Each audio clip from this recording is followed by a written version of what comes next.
Feeling good? Let's go ahead and just make some noise right now. Let's do that. That's good. That's nice.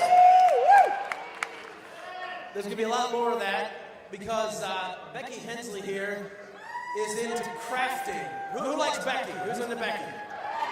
You like it? You want yourself a little Becky? Yeah.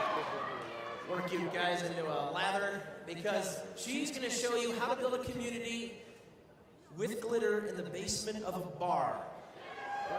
Are you ready? You all ready? All right. Ladies and gentlemen, give it up for Becky Hensley.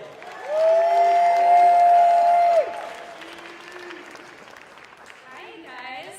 I'm going to talk to you today about how to build a community in the basement of a bar with glitter. I run a crafting group here in Denver for everyone, but it's mostly ladies, called Denver Craft Ninjas. It's going to pop up there. Every month we do a different craft, and we meet in the basement of a bar. And I just wanted to talk to you a little bit about how Denver Craft Ninjas started. I used to party a lot. I used to go to a lot of shows. I used to hang out with a lot of scumbags. And it was kind of the best time of my life, but it just wasn't creative, and there was no output. And so I suggested to my friends that we start a crafting group, and it happened. And 4 years later, it happened. Or it's been happening for 4 years. This is me partying, by the way, with my mouth open in a lot of different pictures. But this is what I was trying to steer clear of. So we still drink, but we craft too.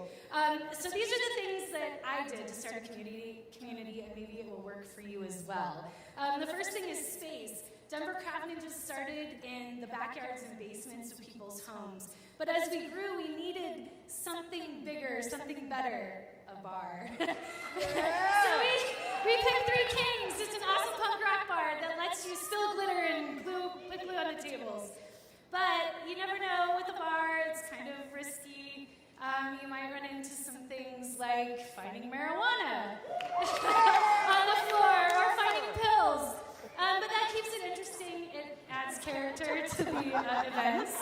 And actually, one of the weirdest things that happened at Denver Craft Ninjas was everyone went upstairs to get drinks from the basement of the bar and found a biker funeral with a buffet on a pool table. It was a little off-putting for our newer ninjas, but it still obviously was pretty interesting, and it makes for a good place to hang out. A great thing for a good community is great projects and great teachers. We've done everything from beer brewing to making pasties to screen printing, canning, everything that you could possibly imagine. And it's always a lot of fun, and that builds community. I want to tell you, craft is for everyone. People try to make it elitist and proprietary, but that's bullshit. You can knit, and it shouldn't be too expensive. It's for you. It's for me. Let's share it together. Some other parts about Denver Craft Ninjas that's important to me is relationship building. Whether you're complaining about how shitty the project is or how shitty you are at the project, it's still good to build, relationships and bond over that. We did a particularly terrible project where we ironed grocery bags together to make like a fabric to make another grocery bag with. But when we finished ironing it looked like friggin' burnt skin. It was awful. People begged me never do this project again. We bonded over it. So, you just have to find ways to, make relationships. Laughter is a huge part. Craft innuendo is the best way to break down barriers. If you can think of any better craft innuendo, please tweet me. Because these are good, but I think you can do better. Alcohol, it breaks down all the barriers.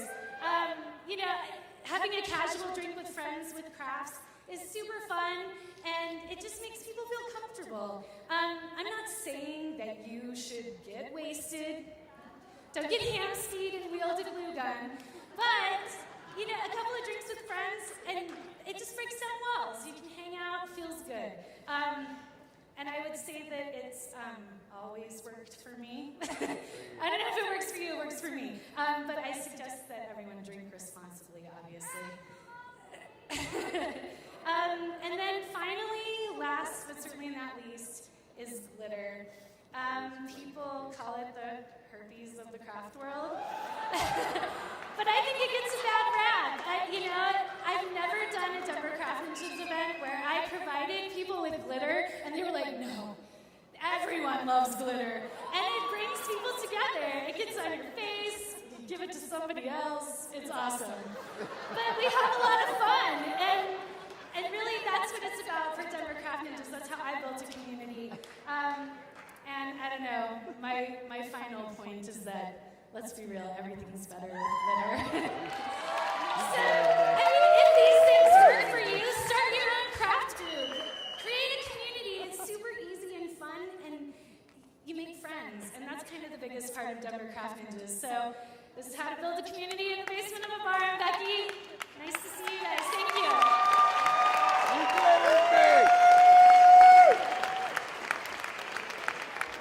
So the next time that girl comes dancing up to you at the club with the glitter on her face, it'll be different. Becky Hensley there.